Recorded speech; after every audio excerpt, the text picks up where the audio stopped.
Okay. Um, Hi, friends. This is David. I'm here in my room. It is currently April 16th, Sunday. Um, I'm doing this as my way of expressing or communicating my foundational learning assignment. Choosing to do it this way, one, because I'm hoping it'll be quicker than writing everything down, and two, I'm hoping to vlog over the summer while in Kenya while on the placement. And so this will give like good practice. I'm already like a little nervous, like heart's beating a little bit. So because talking to a computer. But yeah, I'm gonna try not to ramble on and just like coherently share my thoughts on the assignment, which is due about 2 weeks ago. Sorry. Okay, here we go. So we're talking about like systems thinking and complexity. And I've been in EWB for about 3 years now. One of the hardest things to do as an EWBer is kind of explain what systems thinking is or what a system is, because it's a huge part of what we do in our philosophy and like how we approach international development. So like I've had a few cracks at it before. Sometimes not as good as other times, but hopefully this will be coherent. Um, it's like to me, systems thinking is just the idea of like one understanding what a system is. So just a bunch of different parts that you have, and then understanding how they interact or interrelate with each other, and then all with the purpose of providing a function. And so systems thinking is understanding that everything is a system, and in that in doing something to one part of the system will interact and affect every other part of the system. So that's like kind of my definition of it, of like how it's gone through the years, and I think it aligns with what we got in the assignment. So anyways, done with the boring part.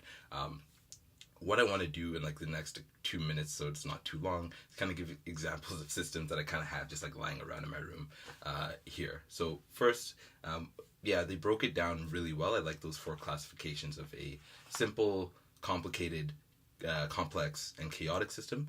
And so just examples of each. Simple system, as it says, simple. I have a cup of tea here. You can see into it a little bit. So like I have a tea bag, hot water, and this mug to hold everything together. And so those are like the different components, and they're all interacting to provide me a nice hot cup of tea. So yeah, really simple. Like it's not that hard to make. Obviously, like, we can all make tea, so that's not too bad. Simple system. Complicated system. Obviously more complicated than a simple system. Not everyone can do it, but with the right learnings, with the right steps, you can learn how to do it. So the example I have is this doohickey over here. So this is a robot that I had to make with like 2 other people as a part of a second year project. Like it has to go straight and detect a bunch of buckets along the way, something like that. You can ask me about it actually later. But anyways, like yeah, complicated system. At the beginning of the semester, I had no idea how to make a robot, but like I had to learn. There's a steep learning curve and everything like that. And it's a system because it has different parts. Wheels, the main body. I was actually in charge of designing like the circuitry. So like you see all the wires. That's a huge mess right now. That is all me. Like yeah, there's a circuit there. Well, the circuit's on the other side, but like I designed that. Woohoo! But yeah, a bunch of different stuff that without some learning you won't be able to make, but with the proper learning you can do it. Put it together and it does stuff. Like another example of a complicated system is like a rocket. A bunch of different stuff put together. Like my roommate who's over there probably wondering why I'm talking into nothingness. He's a part of a club in our campus called University of Toronto Aerospace Team, and they build rockets. And so he's smart enough to be able to do that. I definitely can't, but requires some expertise. Okay, moving on to a complex system. I'm a civil engineer, so like the example I'm going to give is like a public transport system. There's a bunch of different actors, stakeholders in it, and that there's like the politicians, they have a huge part in it. The customers, the people who actually like the public aid the public transit providers themselves, and you know, like there's a lot of issues with the system, but there is, like, especially within Toronto, people hate on the TTC a lot. But there's no real quick easy fix. You can't just add a bus, or you can't just add another stop here or there, because it's not that clear cut. Everything you do will kind of impact the rest of the system some way, shape, or form, and you kind of have to just like test it, see what happens, read and react, and then work like that. So yeah, that's kind of what like identifies a complex system. You kind of can't predict how it's going to act, but you try and you probe and see what happens.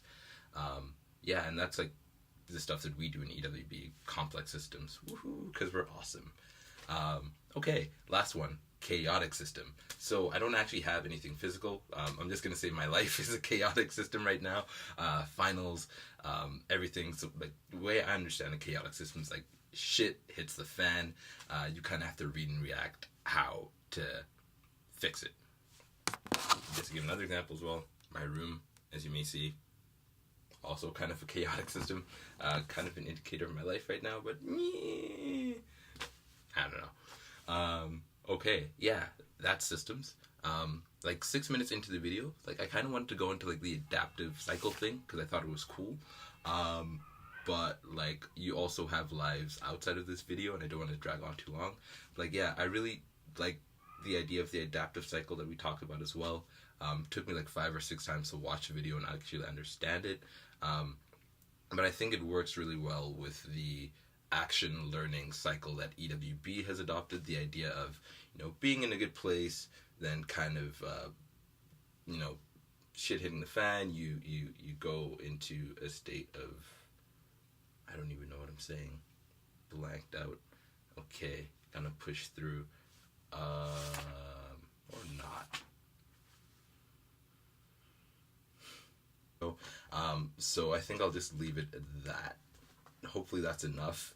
I'm sorry this is so late. But yeah, looking forward to seeing you guys in 2 weeks now. Yeah, it's pretty close. So good luck on finals, and yeah, keep it real.